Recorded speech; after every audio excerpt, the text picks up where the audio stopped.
First, they brought back Kamala.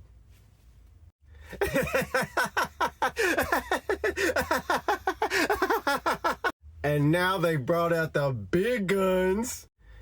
That's right. That's right.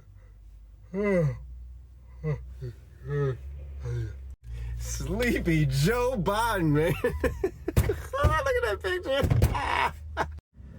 I guess I could talk about what the interview was about, but wasn't much being said. Are you surprised? Joe Biden, do you think democracy is going to disappear? You think it's at stake? Well, I just know that back in the day, I spoke to Popcorn. He said, "All right, guys. Do you think we're going to lose NATO, Joe? Do you think we're going to?" It's just, I mean, it hangs in the balance. Democracy is the enemy. I mean, it's NATO. Just imagine what Putin would do if there was no NATO. I mean, Trump's trying to make Greenland America, Canada America. That's malarkey. It's just a bunch of malarkey. Oh. That was pretty much the interview. I'm not exaggerating. I was waiting for him to take a quick power nap for 10 seconds. Yeah. Sleepy Joe. Trump doesn't get enough credit for that nickname. He doesn't. Meanwhile, Nigel Farage has made it clear what he thinks about the India-UK trade deal. You know, he starts off saying, yeah, it'd be fantastic if we could do a deal with them, but not at the expense of the working class. Now, I'm paraphrasing, but he's absolutely right.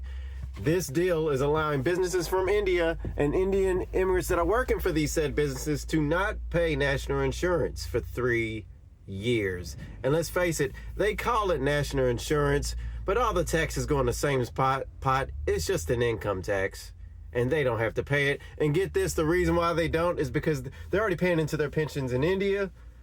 So they're saying, well, you know, we need something for that. And that's why they got the 3 years without national insurance.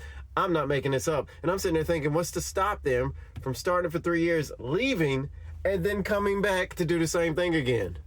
I mean, when you're really rich, that's the type of stuff really rich people do, right? Let's be honest. And Nigel saying apparently there is no real regulations on how many people can come in when they can come in. So you know that's exactly what's going to happen. You're going to have these businesses that are going to be here for a couple years, disappear and come back under another name and be doing the same thing.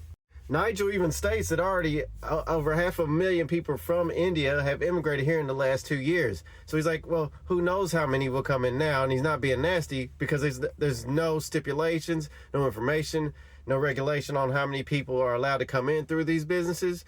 So your guess is as good as mine.